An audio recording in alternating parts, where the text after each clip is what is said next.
Kirito to the rescue. Hey everyone, Templar74 here with another video, and today's video is going to be my review of the latest episode of Sword Art Online, Alicization War of Underworld, episode 19, Awakening.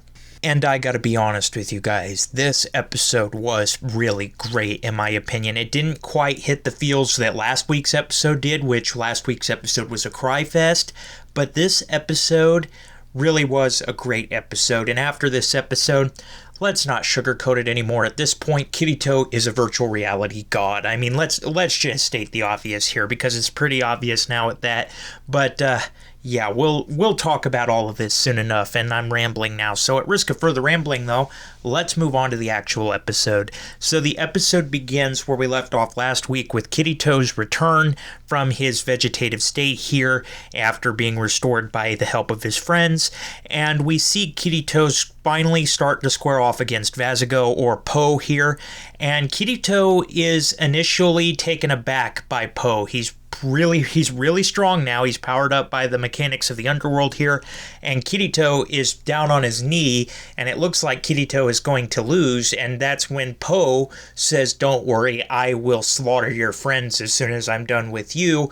And that's when Yu-Gi-Oh appears. Well, the ghost of Yu-Gi-Oh appears to give Kirito a hand here, because Kirito doesn't know why, but all of a sudden Po starts losing his grip against him and is getting pushed back, and when Kirito looks over, there is Yu-Gi-Oh holding his side and holding his sword with Kirito and pushing him back, and this brings Kirito to tears as he ultimately pushes Vazago off of him, or as we're going to call him, Po here. It's really confusing with that. But anyway, Po is pushed off of Kirito, and Kirito here begins the process of fixing the damage that's been done, and that starts with repairing the Blue Rose Sword. He uses Release Recollection to forcibly log out all of these players that Mr. Miller and his team had brought in so that they can't slaughter each other anymore, and all of their life force is being collected by the Blue Rose Sword, which is really irritating Po because he's like, well, wait a minute, why aren't these life resources coming to me? And that's when it's noted that Kirito's sword was made from the demon tree, Giga Cedar, and that's why it's able to absorb spatial resources like that. And ultimately, the Blue Rose Sword is repaired as well, and now Kirito has both swords here, and he is bound determined that he is going to put Po in his place here. And once the Blue Rose Sword is repaired, we see Kirito don his Aincrad outfit, and he just goes to town against Po here. But Po is basically at the point where he may be defeated here, and he even tells Kirito, you may defeat me here, but as soon as I'm out, I will not stop hunting you down, and I will not stop until I have killed you and Lightning Flash. And that's when Kirito looks at him and is like, no, you're never logging out of the Underworld. And the battle doesn't end with Kirito ultimately killing Po, because that would just log him out and he'd have to deal with them all over again. No, instead what Kirito does is he uses the Night Sky Blade's memory and releases it into Po. And basically what this does is it turns Po into a reincarnation of Giga Cedar. And Kirito looks at him and is like, this sword, memories of being the demon tree have been released into you. Maybe in 200 years when a settlement revolves around you, maybe some kids will come and chop you down with an axe. So basically, Kirito has frozen Po in the Underworld by turning him into a reincarnation of Giga Cedar, ultimately meaning he will never be able to log out of the Underworld. And yeah, Kirito basically just looks at him and is like, you may be here for 2 years, you may be here for 200 years, but you better pray you're not here for that long, as he walks off. And now Kirito ultimately has his reunion with his friends here, with Klein, and then ultimately he also restores everybody in the Underworld by using the power of his swords to release recollection and transfer human durability, and he's able to restore all of these people that have suffered massive wounds in the battle. Some gentlemen here had his leg restored, some of them had cuts on their faces restored, and yeah, Kirito uses this power to give back to his friends here and the Underworld Human Guardian Army here so that their injuries are no longer being suffered. And it's at that point everybody is like taking a bow to Kirito, and Kirito thanks them for everything they've done before ultimately turning to Asuna and has his reunion with Asuna. And it's at this point we see the part of the light novel everybody was speculating that we were going to see. People were saying, oh, we're not going to see that. Some people were like, oh, yes, we're going to see this. And Kirito picks up Asuna or Stacy at this point in like a bridal carry and basically tells them all that he's going to go rescue Alice, but he needs Asuna's help. And they take off for Alice here, and everybody's just like, oh, that Kirito here. Yep. And so he's off flying away with Asuna in his arms, and they're heading off to find Alice here. And then we go on to the Ocean Turtle here. The Ocean Turtle here, the plan is simple. They got to stop Mr. Miller's team here because Mr. Miller's team, led by Critter at this point by default, is basically saying, hey, the Japanese assault forces will be here in less than 8 hours at this point. Well, it's like 8 hours, 20 minutes. And so he realizes that he needs to activate Mr. Miller's plan, which is to restart the time acceleration here in the Underworld. And he realizes he can't do that because you need a mechanical key you need a physical key to turn the lever up. And it's at this point one of Mr. Miller's henchmen is like, oh, here, let me handle that. And he's got a gun in his hand. It's pretty obvious what they're going to do here. Obviously going to shoot the lock. But, I mean, if you can't undo it with the key, why not use a bullet? Am I right? But anyway, now we're off with Critter here, and he is just being woken up. He's being woken up by Rinko, and basically he's telling them, or asking what the plan is at this point. What are we going to do? How is Kirito? They tell him that Kirito is fine. They realize that the limiter on the time accelerator in the Underworld has essentially been removed thanks to Critter. And it's at this point that Higa realizes that they got to do something here. And basically the plan is Higa is going to go back down into the shaft here where he was just shot. He's going to go back down there, but this time he's not going alone. Kikakoa is going to literally carry Higa down that shaft on his back. And it's at this time that the regular JSDF forces that are there are basically saying, you can't do that, let us go. And it's at this time Kikakoka is basically telling him, hey, here's the plan. We're going to go down there into the shaft, but that's going to require opening the bulkhead. So we're going to need your men to hold everybody off. You are going to have to go and fight these people head on. And it's a mission that the JSDF take up enthusiastically. They understand that this is the goal here. They got to take on these guns of the Americans here, and they got to break this stalemate here, and they realize they're not going to be able to make it until the reinforcements arrive from JSDF.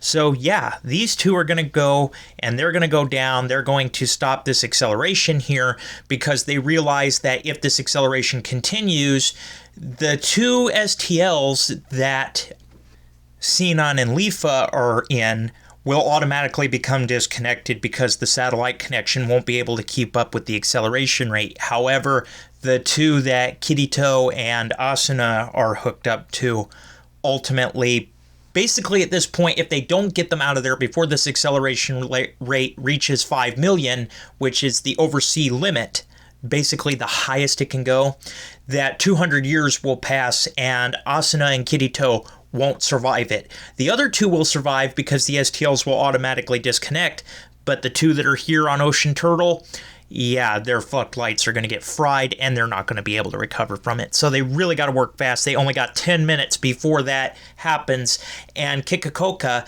manages to get through to Kirito because Higa has opened up a communication channel, and he tells Kirito, you have 10 minutes. That's it. 10 minutes, and this is going to basically not end well for you and Asuna. Basically, you two are going to die. That's not the whole dialogue, but that's essentially what Kikakoka breaks it down to for Kirito. And Kirito promises that they'll have this done in 10 minutes, and they will not only escape, they will also retrieve Alice. And Kikakoka tells him, no, I want you to prioritize yours and Asuna's safety over Alice. If you two log out without Alice, that's fine. We can live with that. So it's funny, Kikakoka is literally going to throw away all of Alicization for these two, which you know, it reveals the human side of this whole thing. They really do feel bad about what they've put Kirito through. And so, yeah, that's the plan here. But Kirito is promising that not only him and Asuna will get out, they will also retrieve Alice, and they'll see you in 10 minutes. And then we transition to Alice. It's been a while since we've seen it. Poor Alice here. Poor Alice has just about reached the World's End altar, and she's telling the dragons, listen, this is my final order.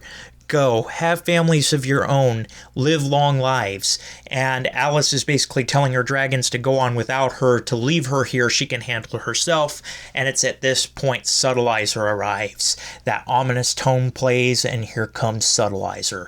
And Alice's dragons are basically going to ignore Alice's orders, and they actually turn around and attack Subtleizer, much like the dragon did for Broccoli. They're doing the same for Alice here, and it's breaking Alice's heart because she knows her dragons are going to die. She doesn't want that to happen. She's grieving for Amayori, and it's at this point here, before they're finished off by Subtleizer, this beam of light shoots down, and it's none other than Kirito. He's standing down between Subtleizer and Alice, and this just brings a tear to Alice's eye when she realizes it's Kirito.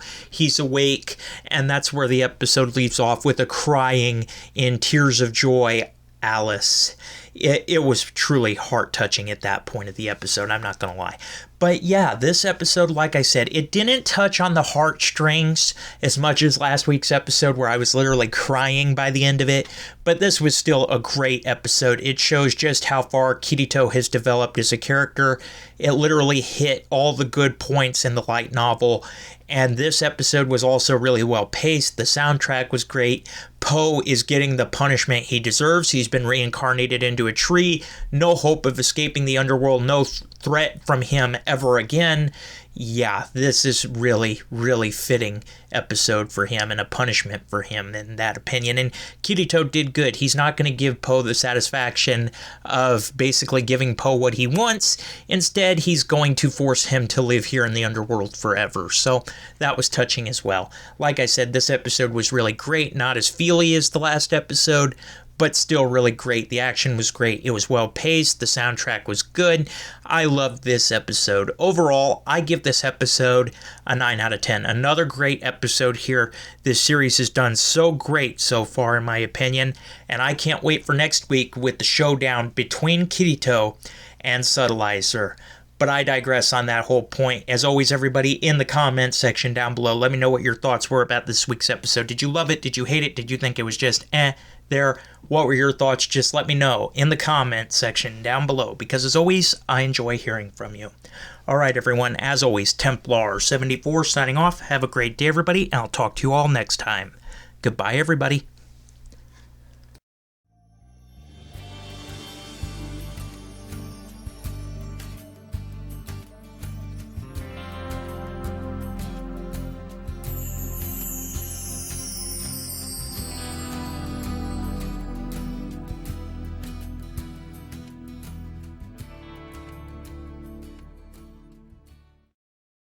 Hey everyone, Templar74 here. Did you enjoy the video? Do you want to help support me in making more content like this and see your name here at the end of every video? Then consider supporting me on Patreon. Any help is greatly appreciated and will help ensure continuation and increase the quality of production of the videos that I'm able to make for all of you. Link down below. Again, thank you so much for your support and for liking and subscribing. You all are amazing. And as always, everyone, Templar74 signing off. Have a great day, everybody, and I'll talk to you all next time. Goodbye, everybody.